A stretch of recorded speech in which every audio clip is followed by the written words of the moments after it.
hmm All right, all right, all right. Well, what can we say? Greetings, Hotep Akwaba, bless up. And welcome black to the recovery zone of racism non-anonymous with me, your host, Sis Abana Africa, the recovering African who is culturally enslaved here in America.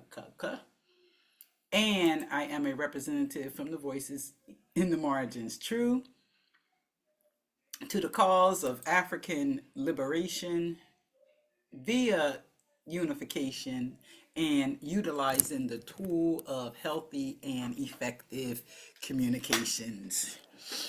I am a traumatized traumatologist, trauma queen, and queen of trauma. And that is understanding trauma and traumatic stress, what it is and how it has and continues to work in the lives of African descendants.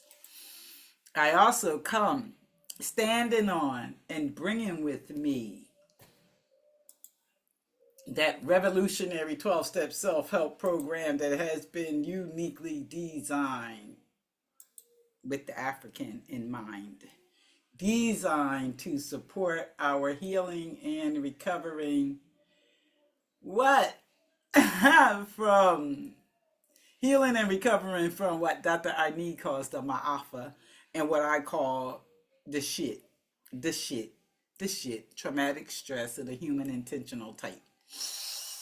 And not, well, can I say, I would say sort of like not so long ago. What in the heck is going on here? I'm so sorry. I'm up here the last minute, and one thing I did not get to do in my little preparation for to meeting tonight was to have a audio clip, the audio clip of Malcolm, who suggested to us not so long ago. It was just 60 years. Is that a long time? 60 years ago? When he suggested to us, and he said, and for sure, the message is appropriate for today. As many of us may see, maybe people see now, the deal was true that we're all in the same bay, in the same boat. Political oppression, ain't nobody coming to help us. The liberals, they're not helping us. And he suggested to us then that we needed a self-help program and we needed to learn how to help our damn selves out from under the system, that where it dumps shit from societal level into our communities and our families and our individual lives. So I'm not able to access the video right now because I'm not sure what's going on with my page. I cleared the cache a few days ago and that changes shit all up. So we will leave that and I will just say to you again, welcome to the recovery zone of Racism Non-Anonymous, where we are working to live and to follow Malcolm's mandate. Racism Non-Anonymous is that revolutionary 12-step self-help program, like I said, uniquely designed with you and me, the African, in mind, designed to help us, support us with getting out from under the shit. Step one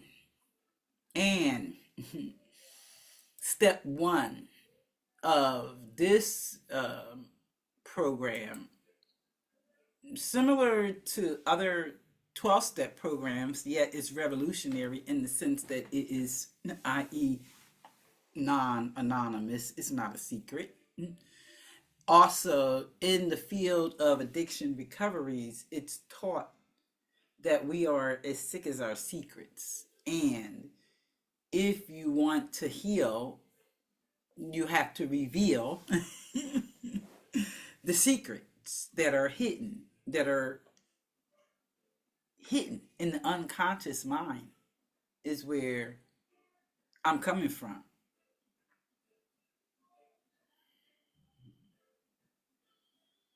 The unconscious mind. As a clinician, as a therapist, a traumatologist, as I recognize myself to be, having done tremendous amounts of study and stuff in the arena of victims, people who have been harmed, and looking at that where it's coming from, and understanding anyway, when you have a victim, you have a perpetrator. And that's the work of a traumatologist, understanding that dynamic between victims and perpetrators and stuff. At the same time, I went into that because of my own levels of victimization in the course of my life, my 64 years. So I remember from a very, very deep place to my 4 year old self who remembered the events of that day when Malcolm was taken away. And as I continue to grow and develop, in life and in the world, um, working to heal myself, for healing and recovering myself and understanding myself, is when I, in my study, came across, and, addiction was the primary issue, I suppose, that I began treatment, again, I've said before, due to the crack cocaine epidemic when that hit in the 80s and was targeted at my generation. And I got caught up for a minute, and then I got out of that shit and began to learn and understand about the disease of addiction. I began to go to meetings. I went to 12 step meetings. I went to AA. I went to NA. I went to Al Anon. Understanding that I was an adult child. I went to ACOA meetings, adult children of alcoholics, working to understand myself and how to fix myself and live, healthy, happy, successful life, right? However, I kept running into this dynamic in the world and my work experiences, um, primarily it's where it shows up first, when you're in your early 20s and you're moving in fully into adulthood, and you're in the work environment. As adults, we spend at least 8 hours a day at work, working, interacting with others, and of all races and mixes of life. Because for me, we're looking at the 80s, and at this time integration has happened, right? Thanks to the 60s and the civil rights and everything, and we became integrated, and we were able to go to college, and all that good shit, and now we out here in the work world, and we ran up into European culture, their way of thinking and behaving, which is very different from where I came from. Coming from where I'm from, there's some differences, and though I really begin to understand and put together things. So I would go to meetings. You can't talk about race as an issue, even though that's what I was experiencing, daily during the week in my work experiences, and not really understanding. And, one thing I love, reggae music. I love reggae music because they ask questions and they provide answers, and they provide so much information about me as a woman of African descent. There was a tune I just thought of. It's kind of rushed past my mind. Thoughts kind of move pretty quickly, right? They come and they go constantly from all of the parts of ourselves. the child part, the central part, and the super ego or the parent part. That's what ego, super ego is. So, as I was learning stuff in school and so forth, and at conferences and putting two and two together, I recognized, and I had to take that first step. I had to fucking admit, we live in a world where racism, white supremacy is the primary ideological belief system. And we've been programmed into that system. And as a result, my African life has become quite unmanageable. And that's a hard step to take. That's a very big and challenging step to take. To admit, it's admitting that you've been programmed. It's admitting that you too have fallen victim to the system of programming, mind control. Now we understand in American society and culture, shit has been uncovered and they've shared it themselves. They've let us know what they have been doing, when they have been doing it, how they have been doing it.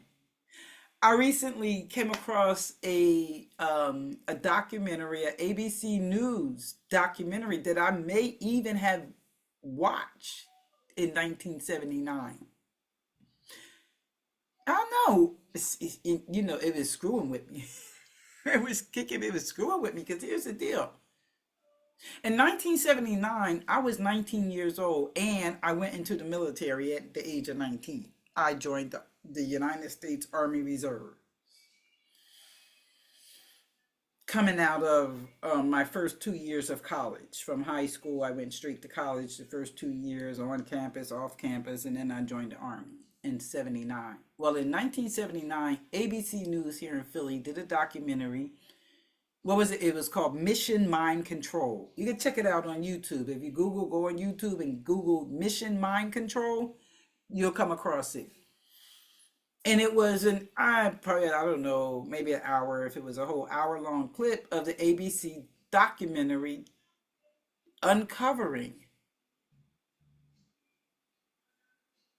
mind control shit that was going on in America and uh, uh, to Canadian citizens and other folks, military folks.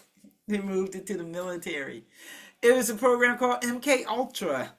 You may be familiar, you may have heard that term before. MK Ultra, where they used LSD. They were doing experimentations, all with the desire to control the minds of men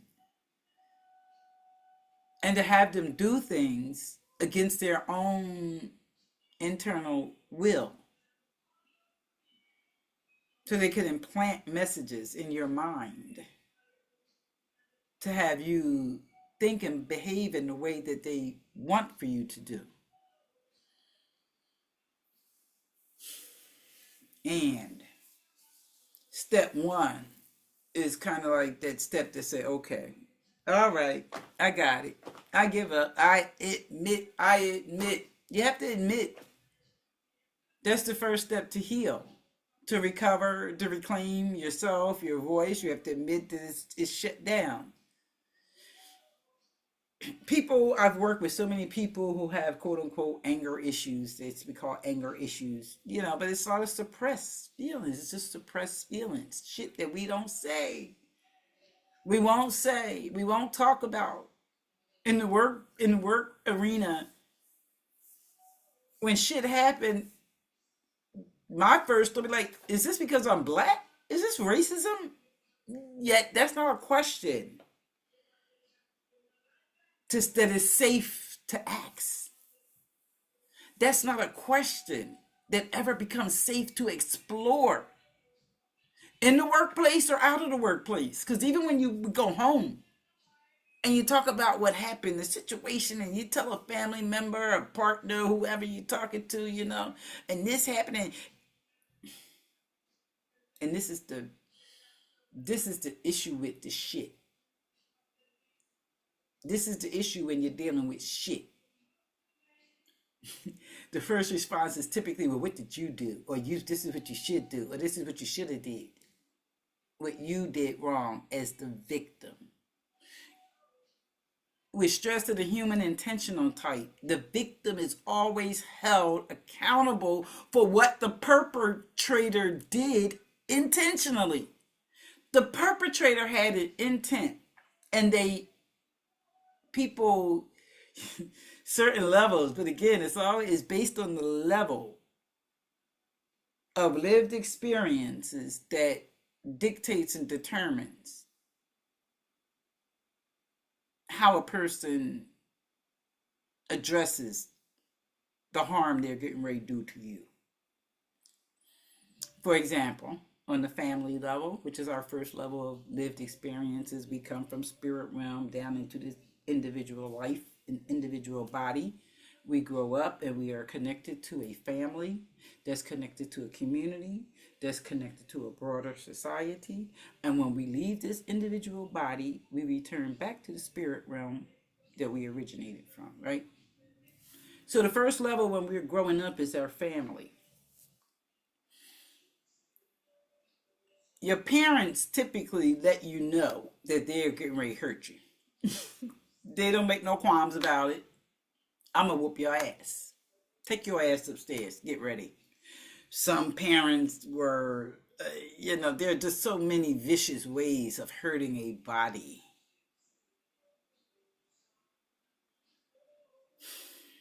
that we have been taught to do to ourselves, to each other, based on what was done to us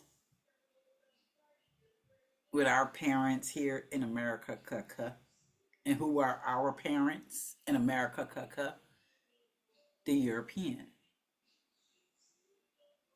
And we were forced to think and behave in the same ways that they do. We learn.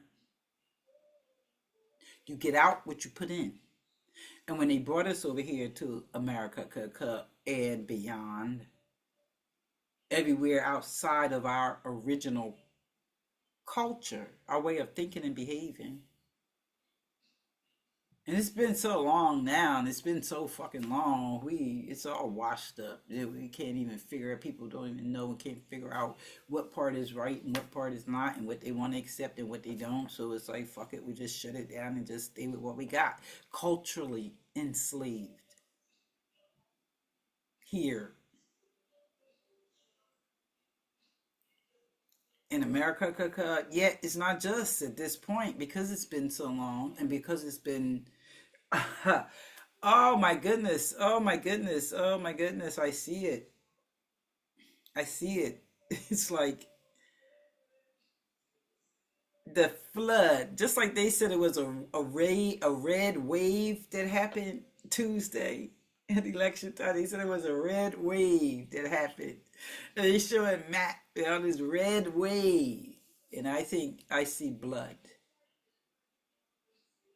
I see fucking bloodshed all across the fucking land, all across the map. A red wave. Where did it come from? There's many theories out there. I have my own beliefs from a spiritual perspective, you know.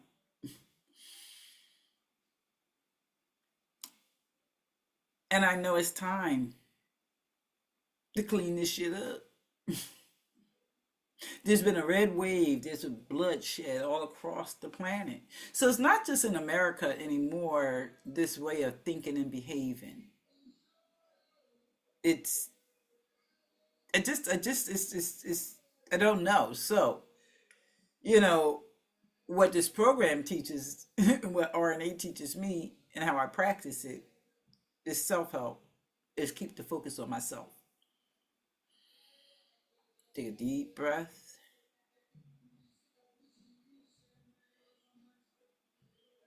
and close these eyes so that I'm not paying attention to all the shit that's flying around out here in the world. And tap into that third eye, calm my spirit, and get in touch with myself for the answers that I need for me, just for today, and to continue that one day at a time.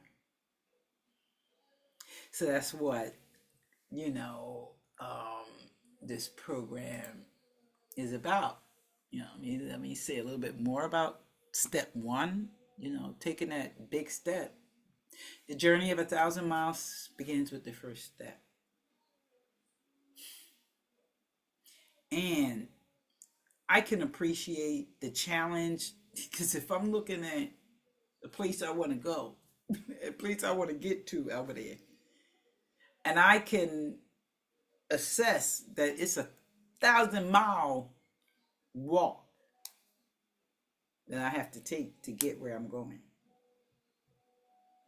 There's only one way to get there. And I have to take that first step. And it's usually the most difficult. Well, yeah, if I know I got a whole 1,000 miles to go, a journey of 1,000 miles, that first step, I might sit and I'll be collecting water, to be cooking food and getting a whole lot of shit together to think about how I'm going to make it. I don't know. Yet the bottom line is it starts with the first step. The other deal when we're dealing with the disease of addiction, and this is what racism is, it's an addiction. It's an addiction to power and control. And even as we work to exercise and maintain power and control over our own lives, that's where the work is at.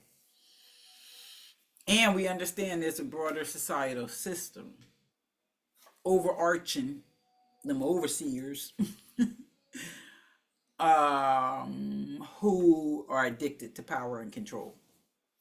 And they want to control us.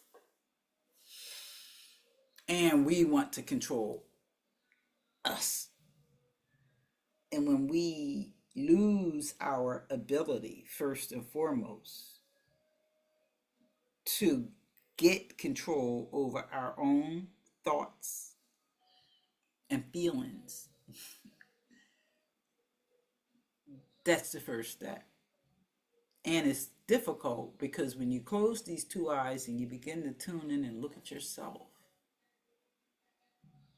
and see the ways that you have likely been behaving like your socio-emotional parents. That's why I call them socio-emotional, social emotional. They socialized us into the American way. And they contained our spirit, our emotions, where as a slave, don't think, don't feel, just do. What I said do, when I said do it, for as long as I said for you to do it. And if you don't, you know what mama say, because if you don't do what I said you're going to do, I'm going to whoop your ass. And that's what they did. And that's what we now do. And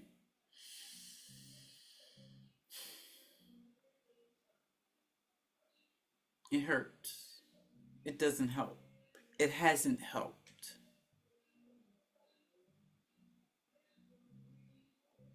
And when we see that this shit doesn't help, we stop turning to them and we turn to ourselves.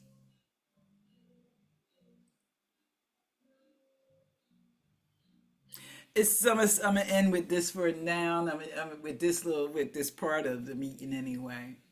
In closing of my sharing on step one, what it's about, what it means. What was I gonna say? It was. I forgot that quick. I forgot that quick. Yeah, no, here it is. This is the thing. People always say, coming from my generation, especially, I always heard, my 20s, 30s, 40s, and so forth. Whenever I would raise a concern or a thought, question about some of the practices we continue to behave in the ways we behaved as a family, and or as a black community, and how people would be so comfortable and proud to say how I grew up getting my ass whooped and look at me and look how I turned out. My mama whooped my ass and I deserved it and look at me now. I'm like, yeah, I am. That's why I'm asking the question. Because I'm looking at you and your shit and you don't see it. People do not and will not see their own shit. And the shit is the deep emotional wounds that comes from being a victim, being traumatized, being hurt intentionally. Intentionally. Parents tell you I'm gonna hurt you intentionally. On the communal level, your friends they lie. People lie. You form relationships with people, and people are not honest. They're dishonest because they're hiding from themselves. So they cannot present to you their true selves. They don't know their true selves because they've been hiding from themselves. And they are not honest with themselves, so they're not going to be honest with you. And that is how people work to exercise power and control over you. However, they don't tell you what their intentions are. Societal level shit, it's a mix. They tell us that people don't recognize it when they're telling us what the fuck they're getting ready to do, what they're going to do, what they want to do. But they tell us all the time, they show us all the time. And it takes it's just tuning in to the words. Word sound is where that power is at. And, you follow me, you'll learn more. Because it's time, it's truth telling time, it's recovery time, it's what? Time to pull the rug back and expose the shit. Deep emotional wounds that people are full of. It's hit the fan and people are slinging it all over the place. We need a self-help program right now for sure here in 2024 with our number 47. And so, step one is about self-awareness, becoming aware of yourself and the ways you think about yourself first and others. Black first, other black folk like you, family and the community, on a societal level. What are your thoughts and beliefs? And, what are your thoughts and beliefs about yourself? It's about acceptance. Accepting once we realize that shit, that okay, I might want to do something. I need to make some changes, and that is another part of the challenge in step one. It's a big step in the field of recovery. Just like Alcoholics Anonymous is taking that first step for the alcoholics who admit, all right, I admit it's the fucking alcohol. I admit alcohol is my problem. And now my life is fucking unmanageable. It's out of control when an alcoholic's addiction has reached a certain point, right? Same difference here. It's just more difficult for us to see and it because this addiction is so ingrained and woven into the whole fabric of this society. So it may be a little challenging to see. However, I can help you make sense out of it. The next big step about it is breaking the silence and opening our mouths and calling a fucking spade a spade and all that little good stuff they used to teach us. Telling the truth. That's one thing I learned growing. It's like, and it still fucks with me. How we were taught growing up from the first 5 years of life, your first 10 years of life, tell the truth and shame the devil, tell the truth and the truth shall make you free and all that shit. Only to find out as an adult, when I told the truth, there was consequences that were not pleasant for me because I told the truth about some shit that was going on. So it's like, oh, don't tell the truth because truth tellers are put to death. I know that. Malcolm, Martin, Kennedy, Garvey, and thousands more stories I've seen and read all over. Whenever we speak the truth, my mama told me with the work that I was doing, and as I do, and the way I think, she told me they will kill you. They will kill you because you're speaking that's the bottom line. When you speak the truth, it's not safe. So breaking the silence about racialized trauma, the racialized trauma, uh, and confronting that taboo is what the first step is about in any program to recover. A lot of our males, I also in the 80s and 90s, there was all the thing as young women and young married women in our 30s and 40s and 50s. You have your husband who refuses to go see the doctor, who refuses to go for checkups and yearly visits and annual visits for this or that. However, until it's kind of quote unquote too late, something has developed and progressed. Um, you cannot heal it unless you expose it, however. And the yearly checkups and stuff like that are supposed to be ways to explore and expose any potential shit brewing so you can address it. Um, so again, it's the notion of being sick as our secrets. And many families, most certainly my family, have that issue of sweeping shit under the rug. And as a result, there's, consistent and constant conflict in the family dynamics because all this shit that's under the rug and people won't talk about, won't deal with, won't work to clean up. You got all this shit under the family rug and wonder why family members start tripping and falling all over each other. You got all this shit under the rug. It's time to clean it out. And people won't clean it out. You bring it up.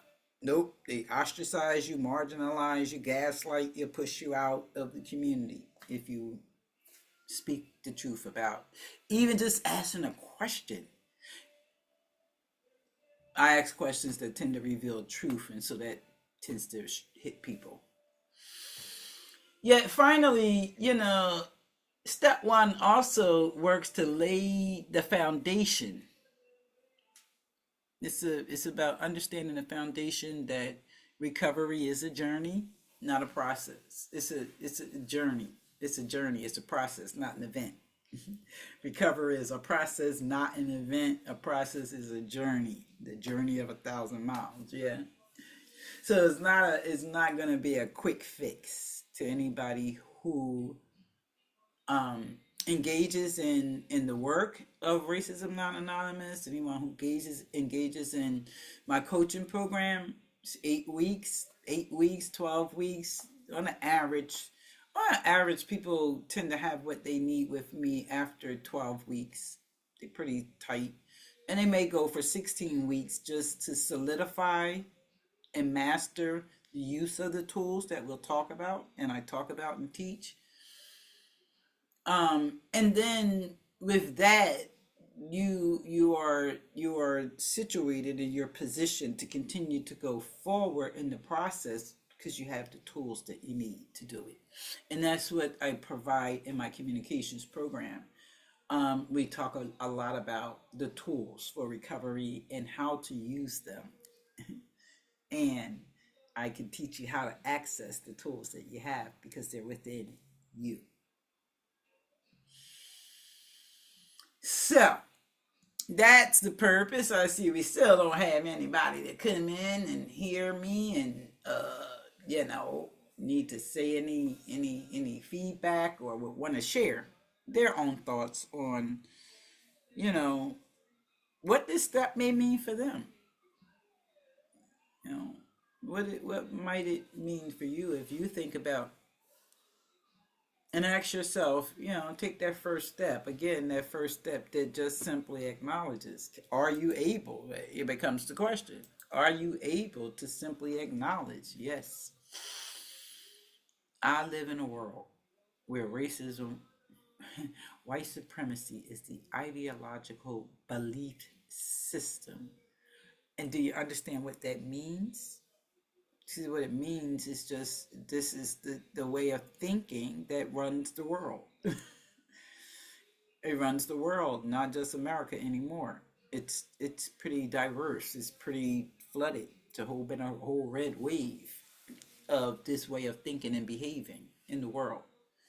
And we must admit that we live in that world and that we have been programmed into that way of thinking and behaving.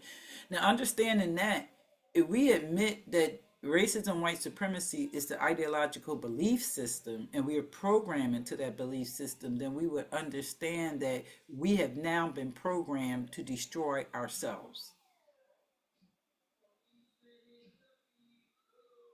You could say that again. We have been programmed to destroy ourselves. That's what prompted me to leave the PhD program, because they were not going to allow me to research that question, because that's my question. Have children of African descent been programmed to self destruct? And I believe the answer is a resounding yes. And I have tons of supporting information. However, at that time, I did not have the tools to manage the emotions that came up for me during that time period and during that work I was doing. Because not only was I a student in a PhD program learning this shit and a social worker in the black community working in this shit, I was a wife in a family with an alcoholic husband at that time also. So there's a lot of shit. And then I'm seeing all these pieces as a researcher. I'm seeing what's happening in my family and in the community, and then on the societal level, I'm researching and seeing all this shit. This shit had been planned 30 years and 40 years ago, and woo, emotionally, I didn't have the tools. I know how to manage the emotion at that point. And that was some 20 years ago, 20, 25 years ago. And I've developed that tool and I know how to manage it now. And I'm beyond the desire necessarily. Yeah, I'm not going back to school to obtain a PhD, because I'd have to start all over, and I'm not going to do that at this point in life. I know too much already. I know what I know, and I want to just share what I've come to know. I want to offer these tools to those who believe they could benefit from them, and that's it. I apologize for not having any music and or the clip from Malcolm X this week. Now, make sure I fix that. You know, this evening, and most certainly before next Saturday at 6. And of course, I can come to the recovery room. I may strike up a meeting at any given time that I may need one myself. Um, so I can't access my YouTube, so I can't send us off with some music or something, and that's cool. So I'll just say thanks for listening to me share, and share your thoughts here on YouTube. I'm gonna post this, and let me know what you think about yourself. You should take a slow, deep breath. You breathe in through the nose, slowly take control of your spirit, slow it down. You kind of look around in your own head and ask yourself that question. Have I been programmed to hurt my black self and other black folks? Are there ways that I have done that? maybe unintentionally, even intentionally or unintentionally, or possibly, you know. I think that it shows up for most people, though, is the way we talk to ourselves, first and foremost. So you ask yourself that question: how do you talk to yourself, and how do you think about yourself deep down inside? And let me know in the comments. So till next time, I'm gonna end this and say, yo, thanks for listening to me share. Check out Malcolm's Mandate: Racism Non Anonymous.